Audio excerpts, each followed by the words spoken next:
Hello everyone, welcome back to Vasandada Patil English School YouTube channel.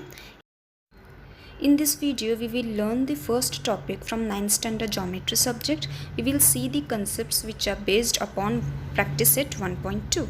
First point is congruent segments. What are congruent segments? If the lengths of two segments are equal, then the two segments are congruent. For example, this is segment AB whose length is 5 cm. This is segment CD whose length is 3 cm, and this is segment PQ whose length is 5 cm. When you will compare all these three segments, you will come to know that segment AB and segment PQ are congruent because their lengths are equal. Hence, this is the concept of congruent segments.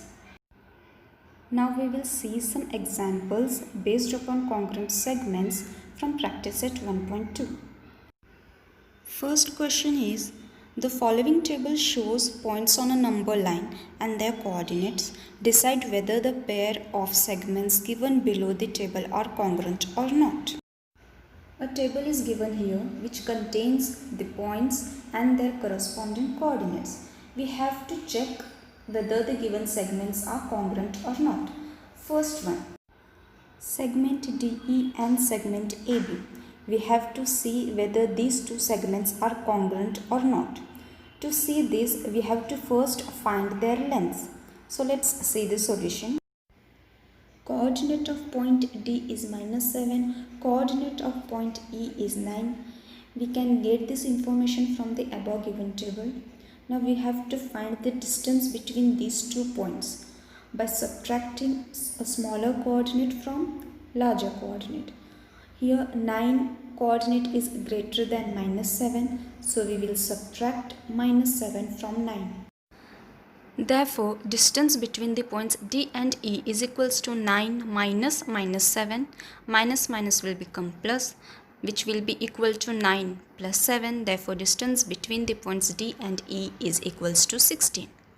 And we know that distance between the points means nothing but length of that segment. Therefore, length DE is equals to distance between the points D and E.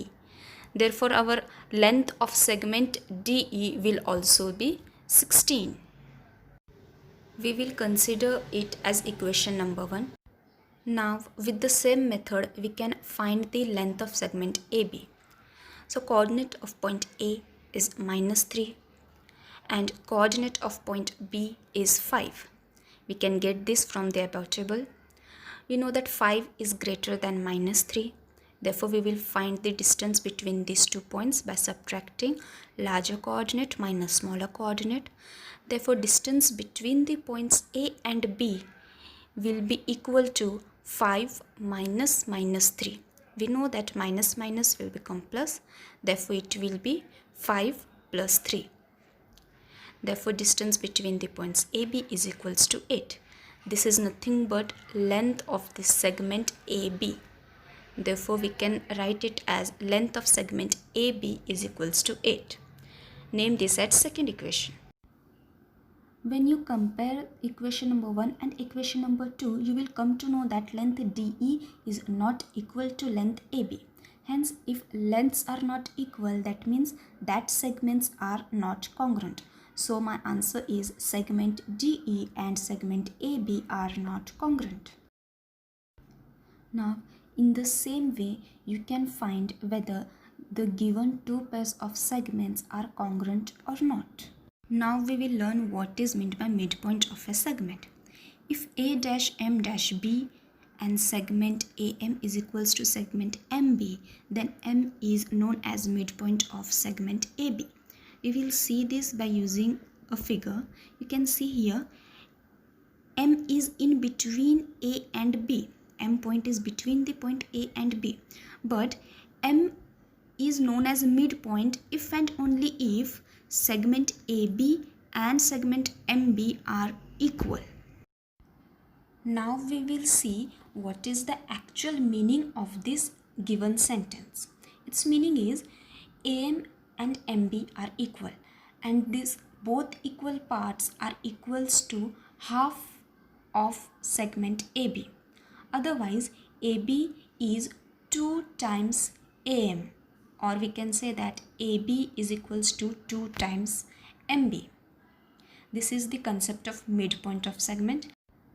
Now we will apply this concept by using an example. Point M is the midpoint of segment AB. If AB is equals to 8, then find the length of AM.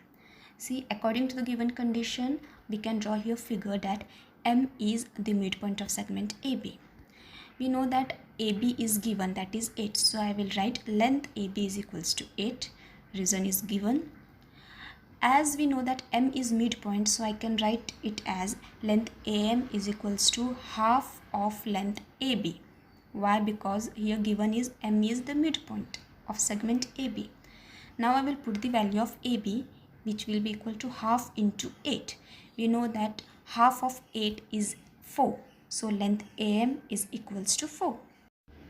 Now let's see next point, conditional statements, otherwise if and then form statements.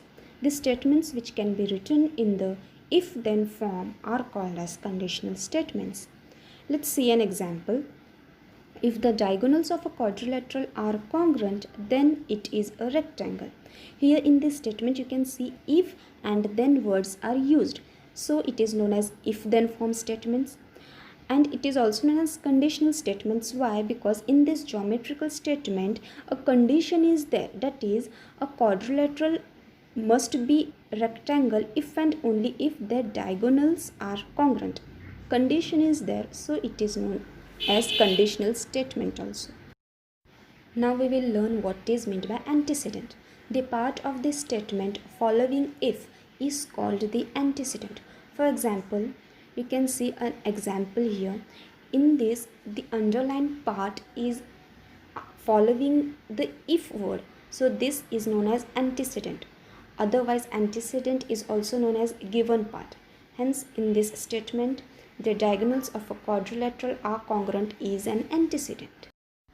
Now let's see what is meant by consequent. The part of the statement following then is called the consequent. Let's see an example.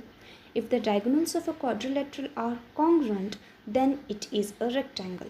In this statement, here the underlined part follows the word then. Therefore, this underlined part is known as consequent. So, consequent in this statement is it is a rectangle, and consequent is also known as part to be proved. Now let's learn what is meant by converse of conditional statements. If the antecedent and consequent in a given conditional statement are interchanged, then the resulting statement is called the converse of the given statement. Let's see in detail by taking an example. We have to take a statement here, conditional statement. If the diagonals of a quadrilateral are congruent, then it is a rectangle. You can see that this statement is conditional statement or if and then form of statement. Now we have to write the converse of this conditional statement. So while writing converse of a conditional statement, we have to interchange the antecedent and consequent. Here the diagonals of a quadrilateral are congruent. This is an antecedent, and it is a rectangle. This is a consequent. Now we will interchange these two with each other to form a converse of a statement. Therefore, my converse statement will arrive after interchanging these two. So, after interchanging these two, my converse statement will be if the quadrilateral is a rectangle, then its diagonals are congruent. Now, let's see an example from practice set 1.3. Our first question is write the following statements in if-then form. From that, first sub question is the opposite angles of a parallelogram are congruent. This is a statement. We have to write this in if and then form. For writing this, we must first find out what is antecedent in this statement and what is consequent. First, we will find out what is consequent here. See here, we have to take the help of an helping verb here. Here, are is an helping verb. So, we will take the help of this verb. After are, what is there? Congruent. and in this statement what are congruent? Opposite angles are congruent. So opposite angles are congruent, this will be our consequent and the remaining part will be our antecedent. So here antecedent is a parallelogram and consequent is opposite angles are congruent. Now we will write the answer. Our answer will be, if a quadrilateral is a parallelogram, then its opposite angles are congruent. We can see here antecedent is coming after if and consequent is coming after them. Now let's see second question. Write the converse of the following statement. Here the statement is, the alternate angles formed by two parallel lines and their transversal are congruent. First we have to write this statement using if then form. So my conditional statement will be, if two lines are parallel, then the alternate angles formed by their transversal are congruent. This is my conditional statement. Now I have to write its converse. So while writing converse, I will interchange its consequent and antecedent with each other. After interchanging, I will get my converse statement, that is, if alternate angles formed by two lines and their transversal are congruent, then the lines are parallel. This is the converse statement of the above conditional statement. So this is the end of our first topic, that is basic concepts in geometry.